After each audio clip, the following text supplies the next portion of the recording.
ورث لي الوالد أنا، وأنا ورثت معه واشتغلت معه، وأنا ورث لأولادي هم يشتغلون معي، وأنا إن شاء الله فيهم أحفادهم إن شاء الله يشتغلون بعد.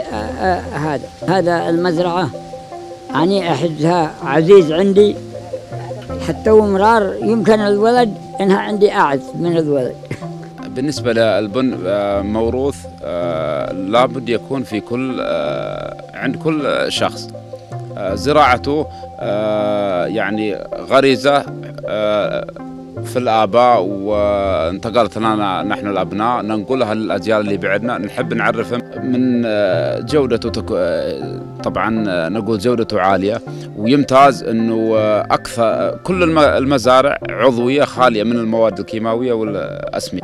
الحلم إن شاء الله نحن نحقق أمل أبو الوالد، فنحن نقوم بهذه المزرعة، وإن شاء الله أنها تكون لي ولأبنائي وأبنائهم من بعد، وتكون مصدر رزق لي ولهم.